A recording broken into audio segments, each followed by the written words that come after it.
Information मिल गया है सीजीएसएसबी और पीएससी को लेकर कि क्या पढ़ना है, क्या रहना है, सिलेबस वगैरह डिस्कस हुआ है? नहीं हो पाया है। पता है आप लोगों को सिलेबस वगैरह क्या है? पूछ रहा हूँ, नहीं पता। चलिए कोई बात नहीं। शुरुआत नहीं आ रहा। हाँ, एसी बंद कर दे। हाँ बिल्कुल कर लीजिए।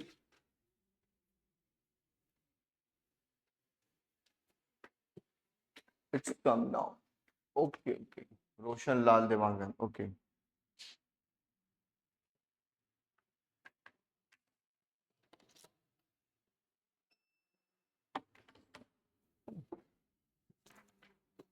चलिए, विद्या साहू गुड मॉर्निंग।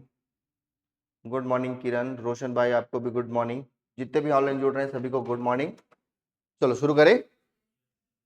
तो हम थोड़ा सा सिलेबस पे कॉन्फ़िगर कर लें, इसके बाद हम चीजों को डिटेल करेंगे। ठीक है, बाइलिंगुअल चलेंगे, कोई इश्यू तो नहीं होगा। ठीक, विभा कौन सी मीडियम है आपका? हिंदी, ओके। सर मुझे व्हाट्सएप ग्रुप में ऐड कर दीजिए ना। मैं बोल के करवा देता हूँ विद्या, क्योंकि मुझे व्हाट्सएप ग्रुप में जोड़ना नहीं आता। एक्चुअल में मैं शायद खुद ही नहीं जुड़ा हूँ। ठीक है, तो इसीलिए मैं मैनेजमेंट को कह देता हूँ, आपको जोड़ देंगे वो। ठीक है, चलिए शुरू करते हैं। तो सीजीपीएससी शुरू करें। व्यापम में कितने हैं? एसएसबी अब अच्छा नहीं लगता ना व्यापम बोल के, एसएसबी बोलना अच्छा लगता है। चलो, तो सीजीपीएससी हम जानते हैं, सीजीपीएससी आपका 3 स्टेप, और साथ में थोड़ा सा हम डिस्कस कर लेंगे सीजीएसएसबी को लेकर भी। ठीक है, ओके फाइन।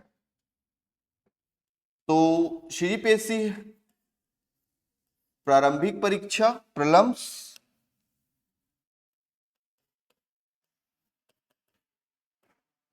मेंस मुख्य परीक्षा और इंटरव्यू, ये 3 स्टेजेस पे होते हैं आपके। इंटरव्यू साक्षात्कार, क्या देते हम सीजीएसएसबी को? वनडे एग्जाम कहते हैं, वनडे एग्जाम। कई बार ऐसे हो सकते हैं कि आपको 2 स्टेजेस में इसको देना पड़े, है ना। कई बार ऐसा हो सकता है कि 2 स्टेजेस में देना पड़े, पहला सेकंड पेपर, फर्स्ट आपका वनडे एग्जाम वाला एंड सेकंड इंटरव्यू। ये 2 स्टेजेस में होते हैं। सिलेबस में जो सब्जेक्ट है आपके, देखिए चीजों में अंतर आएगा आपका, स्टडी लेवल पे ट्रांसफर लेवल पे अंतर आता है, पर अगर हम सब्जेक्ट में देखें तो सब्जेक्ट में कहीं ना कहीं लगभग आपको समानता देखने को मिलेगा। जो विषय आप सीजी व्यापम में या सीजीएसएसबी में पढ़ते हैं वही चीजें, वही किताबें सब्जेक्ट आपको सीजीपीएससी में भी देखने को मिलता है। बस थोड़ा सा डीप और एक नॉर्मल, ये दोनों का अंतर होता है। लेकिन आजकल जो क्वेश्चंस की प्रकृति है, नेचर है, अगर आप उस पर आइडेंटिफाई करें तो मुझे तो नहीं लगता कि बहुत बड़ा फासला रुक गया है, समझ रहे ना। और आप जानते हैं हाल ही में हो रहे बदलाव, सीजी पीएससी की सिलेबस को लेकर मांगे जा रहे सुझाव, ये भी कहीं ना कहीं एक इफेक्ट दे रहा है चीजों को लेकर, है ना। तो प्रीलिम्स में सबसे पहले हम बात कर लेते हैं कि सीजीपीएससी प्रीलिम्स में कौन कौन सा और कितने स्टेप में आपको देखने को मिलेगी चीजें। तो प्रीलिम्स को हम 2 भागों में बांटते हैं, एक होता है आपका जीएस पेपर, है ना, प्रीलिम्स में, और दूसरा होता है आपका सीसैट। जीएस पेपर 2 भागों में डिवाइड होता है। अच्छा ये पता है ना आपको, 100 क्वेश्चंस मल्टीप्लाई 2, यानी 200 मार्क्स का होता है। एक होता है आपका इंडियन जीएस। अच्छा जीके और जीएस में अंतर होता है, जानते कि नहीं जानते हैं? जीके और जीएस में what is the basic difference? General studies GS और जीके मतलब जनरल नॉलेज। तो स्टडीज और नॉलेज में क्या अंतर है?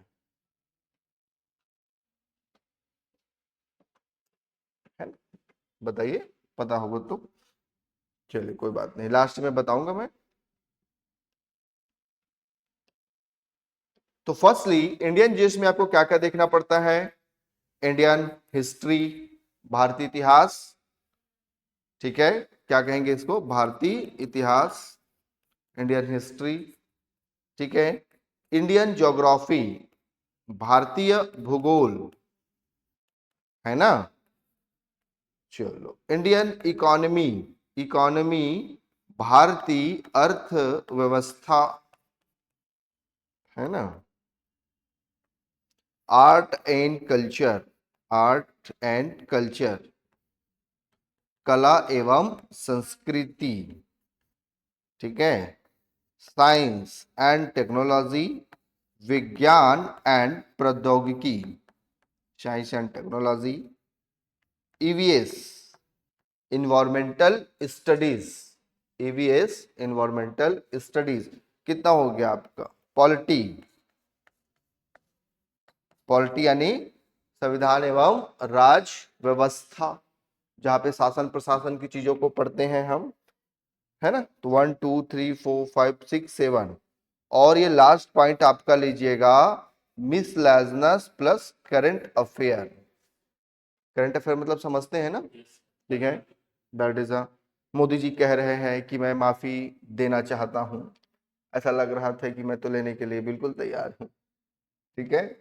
चलो जो भी है, सीजीपी प्रोटेस्ट, काकरोच जनता पार्टी मेंबर जिंदाबाद, हो कि नहीं हो? नहीं बने हैं, जिंजी हो कि नहीं हो? और जिंजी का मतलब समझते हैं ना, जिनका बर्थ 1997 और 2012 के बीच हुआ है, उसको हम जिंजी कहते हैं, ठीक है। चलो, तो ये सारा कुछ आपको इंडियन जीएस में देखना पड़ता है। टोटल 50 क्वेश्चन आएंगे और सब्जेक्ट पढ़ने पड़ेंगे इतने आपको। यही चीजें आपको छत्तीसगढ़ के जीएस में भी देखने को मिलता है। छत्तीसगढ़ के जीएस में क्या क्या देखने को मिलेगा? छत्तीसगढ़ का इतिहास, हिस्ट्री, छत्तीसगढ़ का भूगोल, ज्योग्राफी, छत्तीसगढ़ की इकोनॉमी, छत्तीसगढ़ का art and culture, art and culture. तो छत्तीसगढ़ की इकोनॉमी को हम दरअसल किस में देख लेते हैं? बजट और इकोनॉमिक सर्वे पे डिस्कस कर लेते हैं। किस पर गाइस? बजट और इकोनॉमिक सर्वे पे हम इसको डिस्कस कर लेते हैं। रोशन लाल, हाँ मैं ज्योग्राफी पढ़ाऊंगा भाई। अब इसमें से कई सब्जेक्ट ऐसे हैं जो हम पढ़ा सकते हैं, ठीक है, तभी तो फिलहाल आपको ज्योग्राफी पढ़ाऊंगा मैं। तो ये है आपका पूरा का पूरा। यहां से अकेले कितना, 50 क्वेश्चन आएंगे 100 नंबर के, यहां से 50 क्वेश्चन 100 नंबर के। तो इस तरीके से टोटल 100 क्वेश्चंस का व्यू रहेगा 200 नंबर का, ठीक है। ये आपका सिलेबस है। और क्या बोल रहे हो? टाइम, टाइम क्या दिखा रहा है? नहीं सर, टाइम क्या रहता है पेपर का? अच्छा, पेपर का टाइमिंग क्या रहता है? ओके ओके, 2 घंटे, बस 2 आवर रहेंगे। चलो सी सेट में डिस्कस कर ले जल्दी से। तो सी सेट में आपको पढ़ना पड़ता है IPS, interpersonal skill, that is the अंतर व्यक्तिक कौशल, इसको कहते हैं अंतर व्यक्तिक कौशल। मतलब ये है कि आपको सिखाया जाता है कि आप संवाद कैसे करें, लोगों से बात कैसे करें। सबसे इंपॉर्टेंट तो यही है पर्सनालिटी। एक प्रशासनिक अधिकारी होने के साथ साथ आपको पता होना चाहिए कि आई कांटेक्ट क्या होता है, आप कैसे शब्दों का प्रयोग करें। This is IPS, interpersonal skill, ठीक है। दूसरा होता है डीएमपीएस, डीएमपीएस इसका होता है decision making and problem solving, Hindi में कहते हैं निर्णय निर्माण समस्या समाधान। मतलब वो वाला क्वेश्चन आपने सुना होगा कि आप एक जिलाधिकारी हैं, दंगा हो गया, किसे बचाएंगे। आजकल एक ट्रेंडिंग में चल रहा था, ट्रेंडिंग में चल रहा था ना, कि अगर किसी तालाब में या फिर किसी गहरे स्थान पर आपकी मम्मी डूब रही है, आपकी पति या पत्नी डूब रहा है, भाई डूब रहा है, किसे बचाएंगे। इस तरह के जो खुराफाती सवाल हैं उसको हम कहते हैं डीएमपीएस, डिसीजन मेकिंग प्रॉब्लम सॉल्विंग। ठीक है, चलो लास्ट में पूछूंगा किसको बचाओगे आप लोग, है ना। ठीक है, होता है रीजनिंग। तो देखिए रीजनिंग अलग चीज है, लेकिन आपको सीजीपीएससी में और एसएसबी में आपको लॉजिकल रीजनिंग पढ़ना पड़ता है, प्लस एनालिटिकल एबिलिटी। केवल रीजनिंग बस नहीं पढ़ना पड़ता है। तो लॉजिकल रीजनिंग एवं एनालिटिकल एबिलिटी, लॉजिकल रीजनिंग को कहते हैं तार्किक तर्क, एनालिटिकल एबिलिटी को कहा जाता है योग्यता परीक्षण। ठीक है, फिर उसके बाद आपको पढ़ना पड़ता है जनरल मेंटल एबिलिटी। कायदे से क्या होता है, ये दोनों का सम्मिश्रण, ये दोनों तीनों पॉइंट का सम्मिश्रण होता है, जिसको हम जनरल मेंटल एबिलिटी कहते हैं, सामान्य मानसिक योग्यता कहते हैं। ठीक है, फिर आपको लास्ट में देखना पड़ेगा बेसिक न्यूमेरिसी। अब सिंपल सी बात है, इसको हम क्या कह देते हैं, कक्षा 10th स्तर का लेवल का। आप सिंपल भाषा में समझिए को मैथ्स कह दीजिए, मैथ्स कर निकल लीजिए। ठीक है, ये होता है आपका। इसके अलावा शी सेट में ही आपको जो सबसे स्ट्रांगली पोर्शन है छत्तीसगढ़ सॉरी हिंदी, हिंदी और छत्तीसगढ़ी लैंग्वेज, 5 क्वेश्चंस आपको देखने को मिलता ही है। नहीं नहीं, प्रलम्स में नहीं रहता, वो मेंस में रहेगा, क्वालिफाइंग रहेगा आपका। तो ये रहता है आपका कंस्टेंटली क्या, किसका हिस्सा, a part of C set. चलो क्लियर करूं, ये आपका क्या रहता है, सी सेट आपका क्वालिफाइंग रहता है। क्वालिफाइंग लगभग कितने नंबरों का, 100 क्वेश्चंस का, 33% का मामला और कैटेगरी वाइज अलग रहता है। ठीक है, तब आप मेंस की ओर बढ़ते हैं, मेंस के बाद फिर आप साक्षात्कार इंटरव्यू की तरफ जाते हैं। ठीक है, तो मेंस में अब चूंकि जितना सब्जेक्ट है ना आपका, इन्हीं में से अधिकांश सब्जेक्ट आपका इंक्लूड हो जाएगा। एडिशनल क्या क्या पढ़ना पड़ेगा आपको वहां पर, तो एक आपका इंग्लिश बढ़ जाता है, और आपका पेपर 6 बढ़ जाएगा, 7 पेपर में कुछ कुछ चीजें बढ़ जाती हैं। ठीक है, क्लियर, जिसमें सोशियोलॉजी, आपका फिलॉसफी, ठीक है, छत्तीसगढ़ को लेकर कुछ सामाजिक, सोशल जस्टिस, तो ये सारे टॉपिक्स बढ़कर लगभग लगभग मान के चलो 4 से 5 टॉपिक आपका अनदर यहाँ पर बढ़ जाता है। फिर मेंस के बाद आप जानते हैं आपका अगला स्टेप क्या होता है, इंटरव्यू साक्षात्कार। हाँ, एक चीज और, पोस्ट आपको पोस्ट दिलाता है ये नहीं, ये कहने का मतलब ये है कि इसके नंबर स्कोर किए जाते हैं और यहीं से आपको पोस्ट डिफाइन होता है। ठीक है, तो ये सारे, अब चूंकि देखिए इसमें एक पॉइंट और, हमने जो एसएसबी को लेकर बात किया था, एसएसबी में ये सारे पॉइंट्स ही आपको पढ़ने पड़ते हैं, परंतु थोड़ा ओवरव्यू लेवल पर पढ़ने पड़ते हैं। हाँ, इसमें आपको एसएसबी में एक आध पॉइंट जो है एडिशनल पढ़ना पड़ जाए। जैसे क्या, अगर कोई स्पेसिफिक पोस्ट आया, जैसे महिला एवं बाल विकास को लेकर आ गया, तो उसमें आप उससे संबंधित कानून को थोड़ा ज्यादा डिटेल पढ़ लेंगे। अंडरस्टूड। तो इस प्रकार के एक आध पोस्ट स्पेसिफिक अलग से आ जाते हैं, तो पोस्ट वाइज सब्जेक्ट एक या दो सब्जेक्ट आपका पड़ जाता है। अदरवाइज लगभग लगभग सिलेबस के कॉन्फ़िगर में देखें तो इसी के इर्द गिर्द हमारा पीएससी और व्यापम घूमता है। ठीक है, तो इसमें जो मेरा सब्जेक्ट इस अभी का फिलहाल का रहने वाला है भारतीय भूगोल, इंडियन ज्योग्राफी, है ना। तो हम इंडियन ज्योग्राफी पर डिस्कस करें, क्या सिलेबस हम मोटा मोटा समझ चुके हैं। ठीक है, तो मेरा जो टॉपिक है वो है इंडियन ज्योग्राफी। अब देखिए यहां पर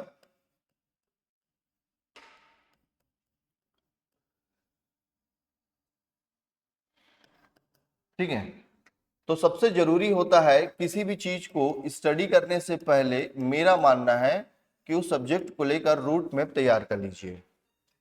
रूट मैप तैयार का मतलब समझते हैं, जहां तक मेरा अनुभव है, आपको क्या पढ़ना है और क्या छोड़ना है ये कंस्टेंटली आपको आना चाहिए अगर इस फील्ड में है तो। ठीक है, और ये मैंने सचिन तेंदुलकर से सीखा है। हर बाल को मारा नहीं जा सकता, उसी प्रकार से हर चीजों को पढ़ा नहीं जा सकता, हर चीजों को अटेम्प्ट नहीं किया जा सकता, समझ रहे ना। लेकिन हाँ, ऐसा नहीं कि हर बाल को छोड़ा भी नहीं जा सकता, आपको कुछ को तो पकड़ना पड़ेगा चौका छक्का मारने के लिए। ठीक है, तो ये कैसे पता चलेगा आपको कि कौन से बाल को छोड़े और कौन से बाल को पकड़े, ये डिसाइड करता है आपका रूट मैप। अगर आपका रूट मैप एकदम क्लियर है किसी भी सब्जेक्ट को लेकर, तो आप कंस्टेंटली वहां से आसानी से निकल जाते हैं। दो ही संवाद, या तो आप पढ़ रहे हैं तो उस टॉपिक को इतना पढ़ लीजिए कि वहां से प्रश्न छूटे ही ना, और अगर आपने पढ़ा भी छूट गया तो इससे दुर्दशा वाली बात और कुछ नहीं है। ठीक। अब इसमें दो तरह, तो तुक्का, तुक्का भी दो तरह का होता है। एक तुक्का होता है सिक्का उछाला जय माता दी, ए आया तो जय माता दी, बी आया तो जय भोलेनाथ। यही बात समझ, ये तुक्का नहीं है, इसको फुल्ली बेवकूफी कहते हैं। तुक्के का मतलब होता है कि आपको दो तीन ऑप्शंस पता है, अब उनमें से कंफ्यूजन आ रहे हैं तो एक आध ऑप्शन में जय माता दी, ये वाला। क्लियर। तो तुक्केबाजी सटीक कब बैठता है, जब आपको रूट मैप क्लियर होता है। तो रूट मैप को कहते हैं हम सिलेबस, सिलेबस। ठीक है। अब अभी तक तो हमने नहीं देखा था, तो देखिए एक होता है वर्ल्ड ज्योग्राफी, वर्ल्ड ज्योग्राफी। तो वर्ल्ड ज्योग्राफी को हम दो भागों में डिवाइड कर देते हैं, कॉस्मॉस को लेकर, ब्रह्मांड को लेकर, और हमारे सौर मंडल के इर्द गिर्द चलते हैं हम। ये दो चीजें, मतलब वो जो 7 प्लैनेट वाली बात होती है हमारी, प्लैनेट ग्रहों को लेकर, तो इस पर चलते हैं। इसके बाद हम फिर स्पेसिफाई कंट्री वाइज आते हैं, देश आधारित। तो हमारा जो टॉपिक है यहाँ पर वर्ल्ड को लेकर नहीं है, मतलब ये है कि देखिए इंडियन ज्योग्राफी और ज्योग्राफी का जो सिलेबस है, इसमें एक बड़ा बदलाव आपको 2017 में देखने को मिलेगा। 2017 में से पहले अगर हम देखें तो ज्योग्राफी का जो वेटेज था वो काफी कम था। 17 के बाद जब अमेंडमेंट हुआ तो इसका वेटेज काफी ज्यादा बढ़ा, स्ट्रांगली रूप में आया, और लगभग हर एग्जामों में देखा गया। उस समय तो एग्जाम में ऐसा था कि काफी ज्यादा प्रश्न 7 8 6 के व्यू में आते थे, और अभी भी इसका जो वेटेज है लगभग 4 से 5 प्रश्नों पर आपका टिका होता है। ठीक है। तो वर्ल्ड ज्योग्राफी हमारा पोर्शन नहीं है, हमको केवल और केवल इंडियन ज्योग्राफी के पोर्शंस को इंक्लूड करके चलना है। अब इंडियन ज्योग्राफी में क्या क्या पढ़ने वाले हैं तो वो देख लो। तो इंडियन ज्योग्राफी के सिलेबस को मैं 3 भागों में डिवाइड करता हूं। सबसे पहला फिजिकल ज्योग्राफी,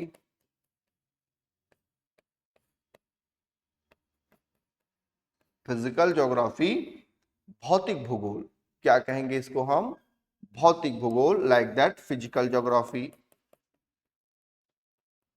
है ना। चाहे आप पीएससी की तैयारी करो या एसएसबी की तैयारी करो, टॉपिक्स तो लगभग सेम रहेंगे आपके, अंतर कुछ नहीं आता है। ठीक है। बस वो हमारे पढ़ने और पैटर्न पे थोड़ा सा अंतर आता है, बाकी टॉपिक्स पर तो क्लियर। पहला हो गया आपका फिजिकल ज्योग्राफी, दूसरा हो गया आपकी इकोनॉमिक ज्योग्राफी, और ये सबसे इंपॉर्टेंट पॉइंट है, यहां से प्रश्न कंस्टेंटली आपका बनता ही बनता है। इकोनॉमिक ज्योग्राफी, ऐसा कोई एग्जाम ना हो जिसमें यहां से प्रश्न ना बने। ठीक है। आर्थिक भूगोल कहेंगे इसको हम। मेरे ख्याल से आप साथ साथ राइट करते हुए चलेंगे तो और अच्छा रहेगा आपके लिए। और हमारा थर्ड पोर्शन होता है क्या, सेंसस, सेंसस, इसको कहते हैं जनगणना भूगोल या जनसंख्या भूगोल। तो ये इंडिया के पर्पज से हम सारा कुछ बात करने वाले होते हैं गाइस। ठीक है।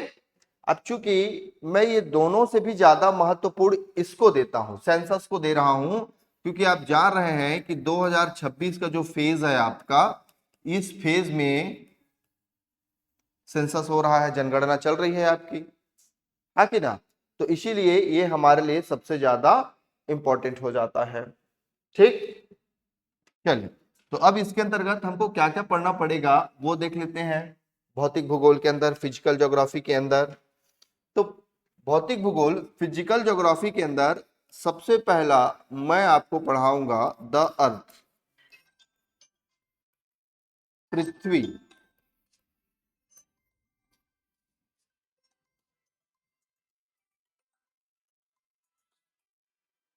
ठीक है। हम क्या डिस्कस करने वाले होते हैं, पृथ्वी, द अर्थ डिस्कस करने वाले होते हैं। ठीक है। फिर द अर्थ के बाद हम यहां पर बात करेंगे सेकेंड पॉइंट पर, कॉन्टिनेंटल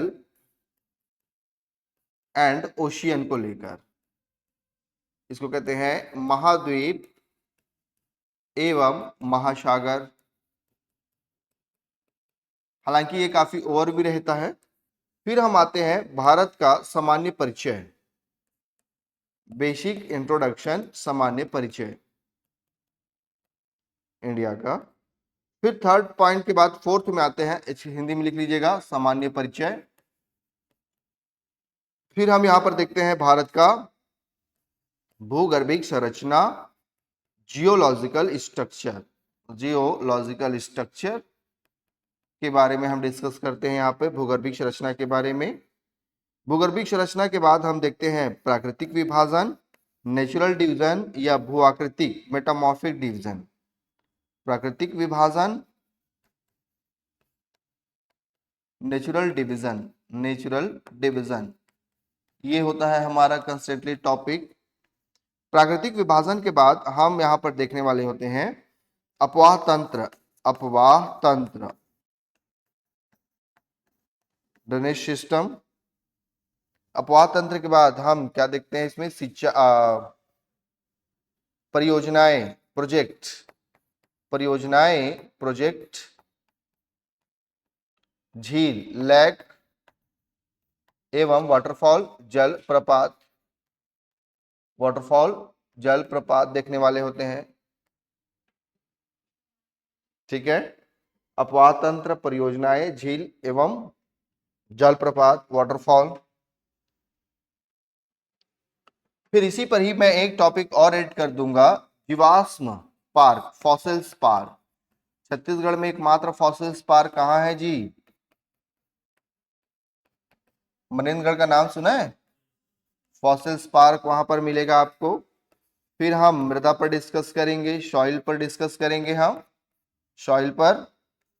फिर हम वनस्पति को देखते हैं, वेजिटेशन, वेजिटेशन, वनस्पति पर डिस्कस करेंगे हम। और जलवायु, क्लाइमेट, क्लाइमेट, जलवायु, क्लाइमेट। तो इन्ने सारे पॉइंट पर हम यहां पर क्या करते हैं, डिस्कस करते हैं। ये पूरा का पूरा आपका भौतिक भूगोल का पार्ट है, फिजिकल ज्योग्राफी का भाग है। किसका? इंडियन में फिजिकल ज्योग्राफी का पार्ट है। ठीक है, सारे बच्चे लिख पाए? नीचे करूं? Okay fine. A part of physical geography.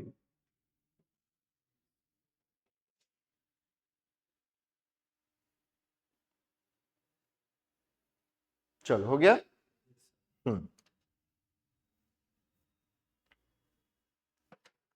तो अब हम सेकंड पॉइंट पर डिस्कस करने वाले हैं इकोनॉमिक ज्योग्राफी, आर्थिक भूगोल के बारे में डिस्कस करेंगे। तो इकोनॉमिक भूगोल में सबसे इंपॉर्टेंट और सबसे पहला नंबर है एग्रीकल्चर, कृषि, कृषि, एग्रीकल्चर, कृषि। और कृषि के साथ साथ इरिगेशन को भी देख लेंगे, इरिगेशन, सिंचाई, सिंचाई, इरिगेशन, लाइक दैट, सिंचाई। इंडस्ट्रीज, उद्योग, उद्योग को देख लेंगे इसी पर ही। ऊर्जा, एनर्जी, ऊर्जा। ये सब समझते हैं ना कि ये सारी चीज होता क्या है। ऊर्जा के बाद हम देखेंगे बेसिक इंफ्रास्ट्रक्चर, आधारभूत संरचना, इंफ्रास्ट्रक्चर, आधारभूत संरचना, अ part of basic infrastructure. Constantly आपका इकोनॉमिक भूगोल हो गया। और यहां से तो 100% श्योर है, प्रश्न बनता ही बनता है, यहां से प्रश्न बनना है, तय है एकदम। ठीक है, कोई सा भी एग्जाम हो, चाहे व्यापम हो, चाहे पीएससी हो, एसएसबी हो या फिर पीएससी हो, यहां से प्रश्न बनेगा बनेगा। इस बार मेरा भरोसा सबसे ज्यादा किस टॉपिक पर है? तो मेरा भरोसा सेंसस पर है। इसके पीछे का कारण आप समझ रहे हैं। ठीक है, क्यों? क्योंकि वर्तमान में सेंसस चल रहा है। ठीक है, तो सेंसस में हम क्या क्या देखते हैं? सबसे पहला देखते हैं हम पॉपुलेशन, पॉपुलेशन जनगणना, अ पार्ट ऑफ पॉपुलेशन जनगणना फर्स्ट,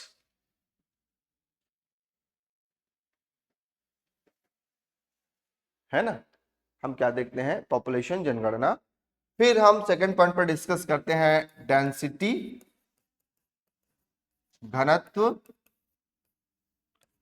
थर्ड पॉइंट पर देखते हैं लिटरेसी रेट, साक्षरता दर। सेक्स रेशियो, लिंगानुपात, सेक्स रेशियो लिंगानुपात, है ना। तो बेसिक आपके 4 पॉइंट, जनगणना, घनत्व, साक्षरता दर, लिंगानुपात। इसके अलावा आजकल आपको प्रश्न यहां से भी मिल रहे हैं। कहां से? ये 2 पॉइंट से। एक है आईएमआर, इनफैंट मोर्टेलिटी रेट, हिंदी में कहेंगे शिशु मृत्यु दर, और एमएमआर मातृ मृत्यु दर, मदर मोर्टेलिटी रेट। जन्म, क्या जन्म? नहीं नहीं नहीं, एमएमआर मदर मोर्टेलिटी रेट यानी मातृ मृत्यु दर, मातृ मृत्यु दर। तो एक होता है शिशु मृत्यु दर, आईएमआर शिशु मृत्यु दर, एमएमआर जन्म मृत्यु दर। और इसको हटा दो, आईएमआर शिशु मृत्यु दर,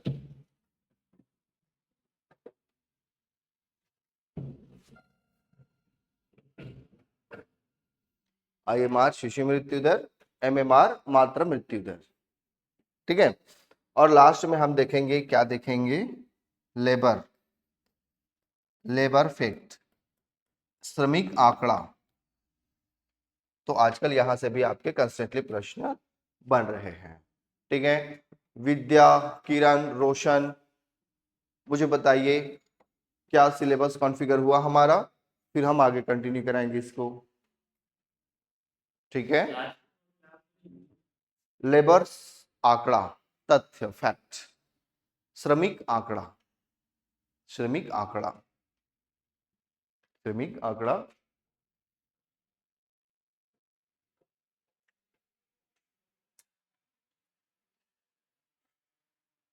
और ये जितना मैंने आपको रूट मैप दिया है, इससे बाहर कुछ भी नहीं, इससे बाहर कुछ भी नहीं, ठीक है। 1 2 3 4 5 6 7 8 9 10 11 जोड़ लेना, लगभग लगभग 18-19 सब्जेक्ट आएंगे और इससे बाहर कुछ भी नहीं। चलो तो शुरू करें। Route map clear? यहां से कोई सवाल? नो। तो चलो, पृथ्वी, द अर्थ,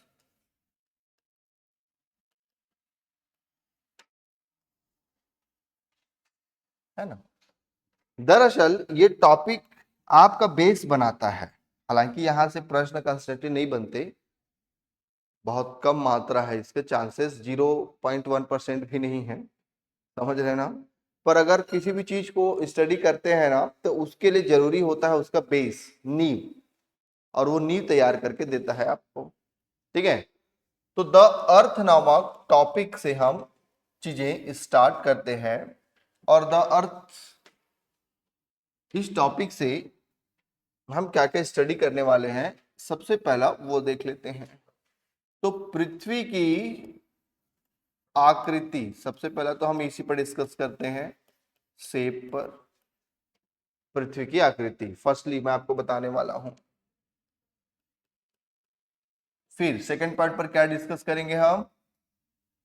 पृथ्वी की आकृति के बाद जी,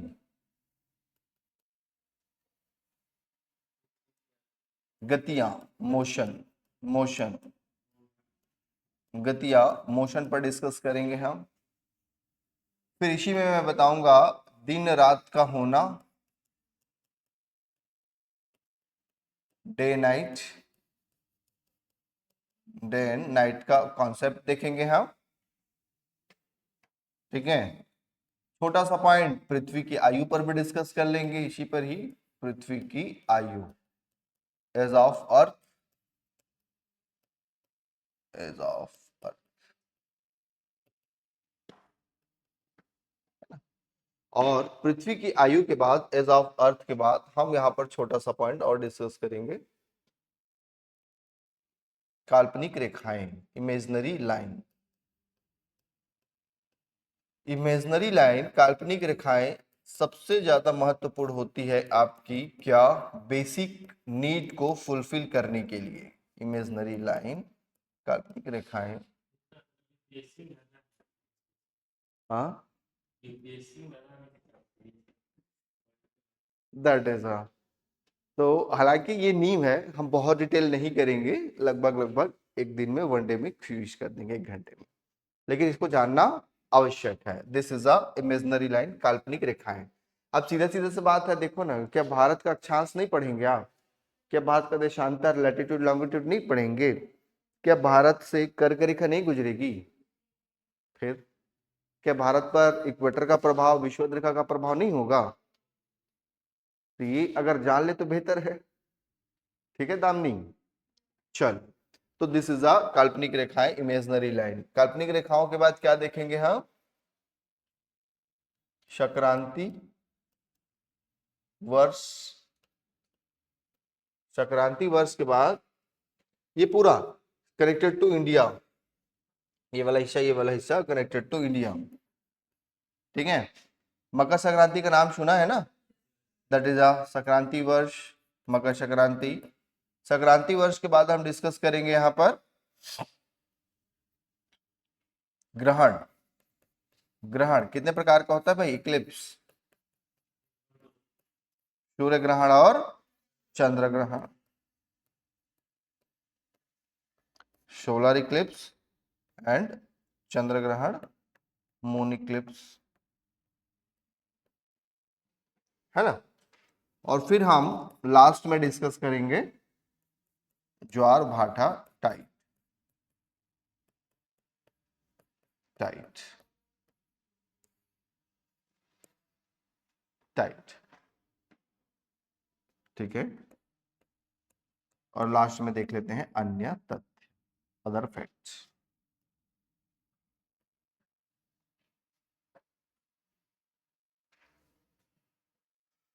चलिए, तो इतना सारा कुछ हम यहाँ पर देखने वाले, डिटेल करने वाले हैं इस टॉपिक के अंदर, एक टॉपिक के अंदर। क्या लिख लिए सारे बच्चे? आगे बढ़ाओ, ठीक।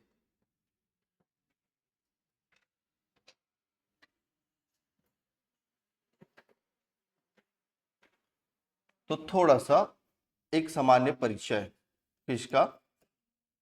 सामान्य परिचय ज्योग्राफी को लेकर, ठीक।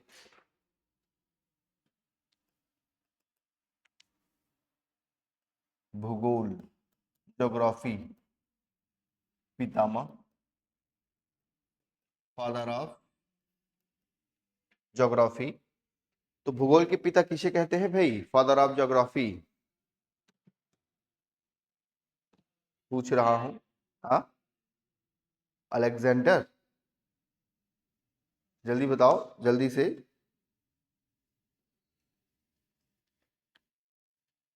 ये तो बहुत बेसिक है, ये तो आपको जानना चाहिए।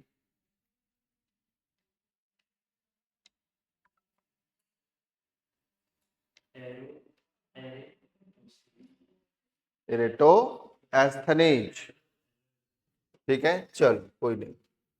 तो भूगोल के पितामह है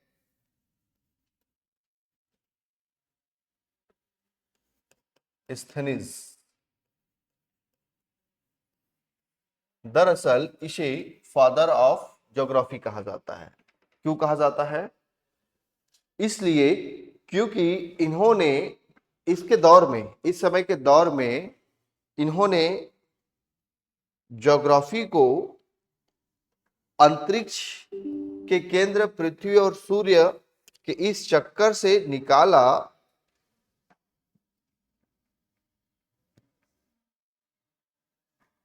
यही है आपका एरेटोस्थनीज। ठीक है, तो इन्होंने लगभग लगभग एक सही और सटीक मात्रा में पृथ्वी का ज्योमेट्रिकल स्ट्रक्चर प्रस्तुत किया एरोटोस्थनीज ने। और चूंकि ये क्या है, एक ग्रीक के पॉलीमैथ थे, ठीक है, ज्योग्राफर है ये एरोटोस्थनीज। और इन्होंने क्या बताया, पृथ्वी का जो केंद्र है, तो पृथ्वी पूरे ब्रह्मांड के केंद्र में नहीं है, क्योंकि हमारा ब्रह्मांड कई अलग अलग आकाश गंगाओं में बटा हुआ है। हमारी आकाश गंगाएं सौर मंडल में बटी हुई हैं, सौर मंडल ग्रहों में बटा हुआ है।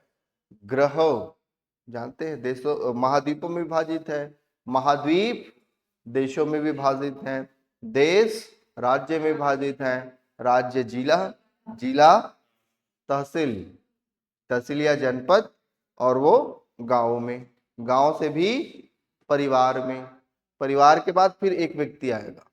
तो इस तरीके से पूरा स्ट्रक्चर बटा हुआ है। तो इन्होंने क्या कहा, जो पृथ्वी है हमारी, वो हमारे केंद्र में नहीं है, बल्कि स्वयं पृथ्वी जो है सूर्य के इर्द गिर्द चक्कर लगाती है। तो ये थ्योरी इस समय दिया गया, इसीलिए इसको क्या कहा गया, पितामह कहा गया। जबकि भूगोल के आधुनिक पितामह, आधुनिक आधुनिक पितामह कौन है भाई, मॉडर्न फादर, तो आधुनिक पितामह है अलेक्जेंडर वान हम्बोल्ट, वान हम्बोल्ट। इन्होंने, अब चूंकि क्या था ना, उस समय उस दौर में अधिकांश ज्योग्राफर खाली यही बात करते थे कि कौन केंद्र में है, पृथ्वी केंद्र में है कि सूर्य केंद्र में है। अंडरस्टूड। लेकिन इन्होंने पहली बार डिफाइन किया कि इससे बाहर भी कुछ है। तो इन्होंने जलवायु, वनस्पति जैसे चीजों पर डिस्कस किया, इसीलिए इसे क्या कहा गया, आधुनिक पितामह कहा गया। क्या कहा गया, आधुनिक पितामह कहा गया।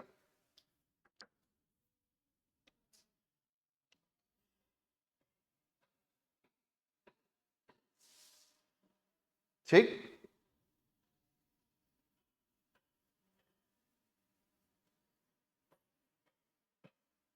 चलो, जबकि भूगोल में जब हमने मानवों का अध्ययन शुरू किया, किसका, मानवों का अध्ययन शुरू किया भूगोल में, तो मानव भूगोल का पितामह कहा गया फ्रेडरिक रिचर्ड को कहा गया, मानव भूगोल के पितामह के रूप में डिफाइन किया गया। किसे, फ्रेडरिक रिचर्ड को।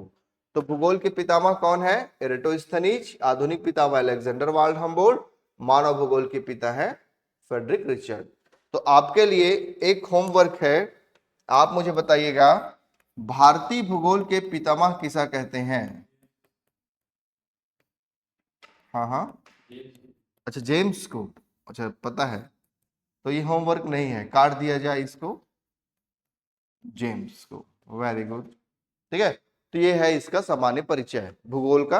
अब सीधे हम टॉपिक पे एंटर करेंगे, कहां पर, भूगोल पर, पृथ्वी की नामक इस टॉपिक पर एंटर करेंगे।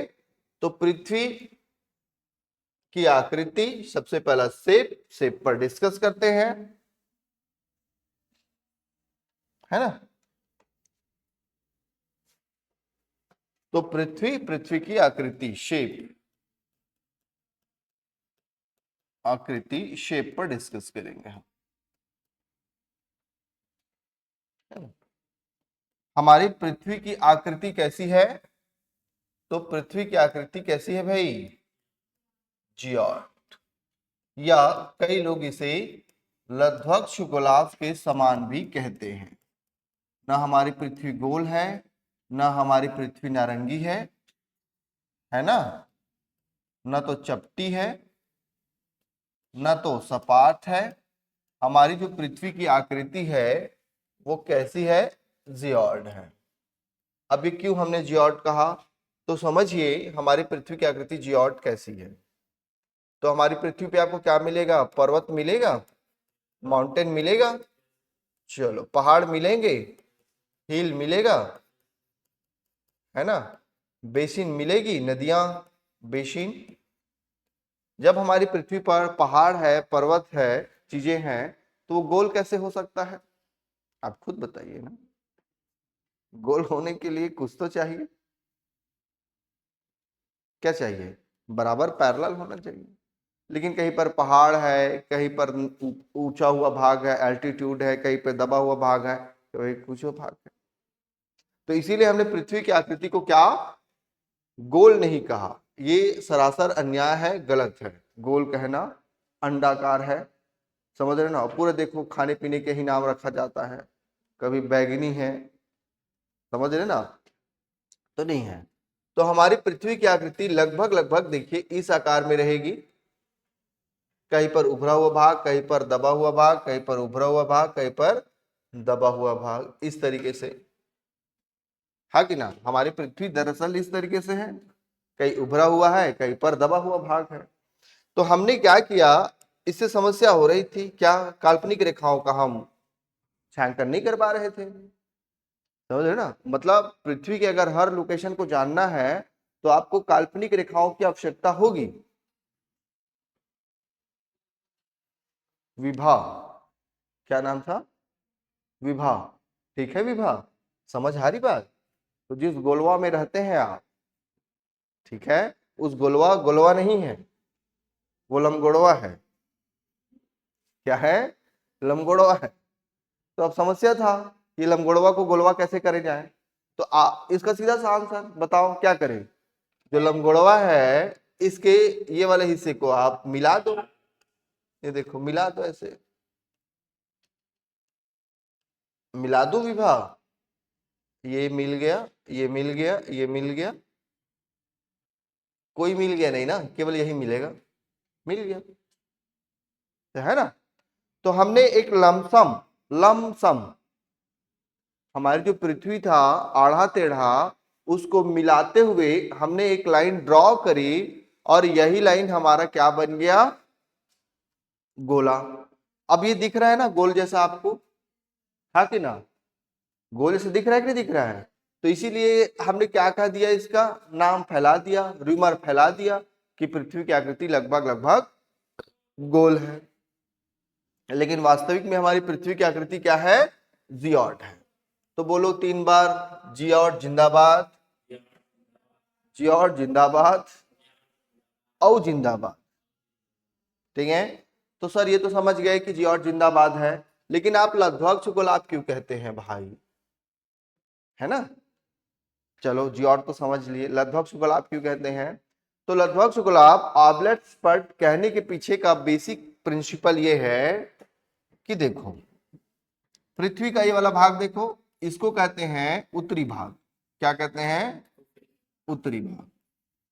उत्तरी भाग या उत्तरी गोलार्ध, नॉर्थ हेमेस्फियर, दिस इज अ, और ये वाला कहलाता है दक्षिणी भाग, दक्षिणी गोलार्ध, साउथ हेमेस्फियर, है ना। तो this is the north hemisphere and the south hemisphere, उत्तरी गोलार्ध और दक्षिणी गोलार्ध। अब ये क्या है ना, सीधा सीधा गोल नहीं है जी, सीधा सीधा गोल नहीं है, ये सपाट है, चपटा हुआ, ऐसे फ्लैटर्ड। ठीक है, तो हमारा उत्तरी गोलार्ध सपाट है, फ्लैटर्ड है, और हमारा दक्षिणी गोलार्ध भी सपाट है, फ्लैटर्ड है। तो जब कोई सपाट है तो गोलवा नहीं हो पाता है। सपाट को गोलवा बोलेंगे क्या? नहीं बोलेंगे ना। तो इसीलिए हमने क्या कह दिया इसको, इसीलिए हमने इसको कह दिया कि हमारी पृथ्वी की आकृति ऑबलेट सेपर्ड है, गोलार्ध के समान है। तो आपको बस यही लिखना है, हमारी पृथ्वी में उत्तरी गोलार्ध नॉर्थ हेमिस्फीयर और साउथ हेमिस्फीयर सपाट है, फ्लैटर्ड है, इसीलिए लध्वक्ष गोलार्ध कहा जाता है। समझा पाया मैं? नहीं पाया? पा गए? Very good. चलो तो फिनिश करूं इस कहानी को। तो पहला पार्ट स्वाहा, बोलो, दिस पार्ट इज अ स्वाहा। आकृति कैसी है पृथ्वी की? या लध्वक्ष गुलाब। 3 बार बोलो, 2 बार बोलो, 1 बार बोलो। लक्ष्य नहीं, ल अधधा वक्ष, लध्वक्ष, लचीलापन आना चाहिए, लध्वक्ष। ओके फाइन, चलो तो अब देख ले पृथ्वी की गतियां, पृथ्वी की गतियां, मोशन। ठीक है भाई, है ना। तो पृथ्वी की कितनी गतियां जी? मोशन कितनी? 3। 3 गतियां होती हैं पृथ्वी की, है ना। सबसे पहला पृथ्वी का घूमना, अपने अक्ष पर घूमना, घूर्णन, रोटेशन कहलाता है, रोटेशन। ठीक है। फिर परिक्रमा, रिवॉल्यूशन कहलाता है, रिवॉल्यूशन। और तीसरा होता है विशेषण, विशेषण, प्रीशेषण कहते हैं इसको हम, प्रीशेषण कहते हैं, विशेषण, प्रीशेषण। तो पृथ्वी की टोटल 3 गतियां होती हैं, 3 गतियां होती हैं, कुल 3। ठीक है। फर्स्टली घूर्णन, रोटेशन, दूसरा परिक्रमा, रिवॉल्यूशन, और तीसरा प्रीशेषण, विशेषण, है ना। चलो, तो क्या पृथ्वी अपने अक्ष पर घूमती है ब्रो? ठीक। क्या हम सूर्य की परिक्रमा लगाते हैं? ये भी होता है। ठीक है।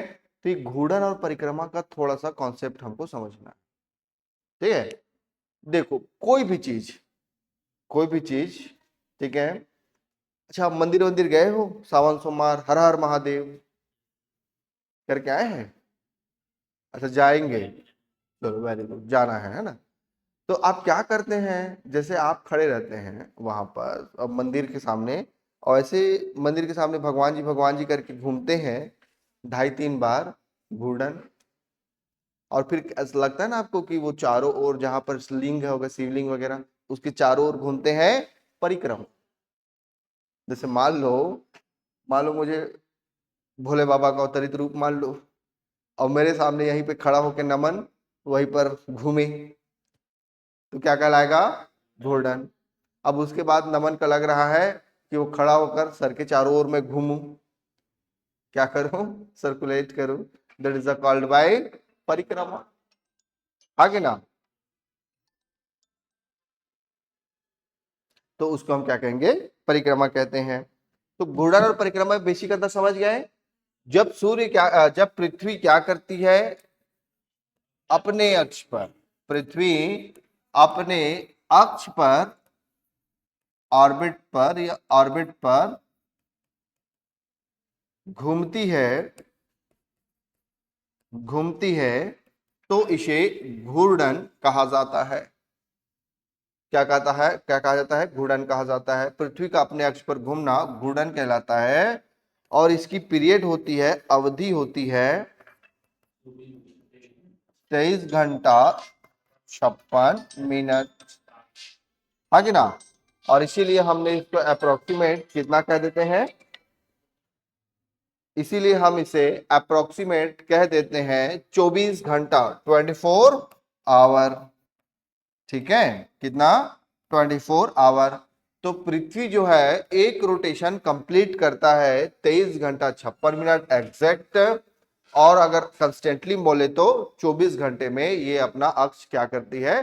पूरा करती है। ठीक है। तो बाकी की चीजें हम कल करेंगे, आज यहीं तक फिनिश करते हैं चीजों को। तो मुझे बताइए, क्या क्लियरली समझ आया पूरी कहानी आपको? एकदम अच्छे से, क्लियर टू क्लियर?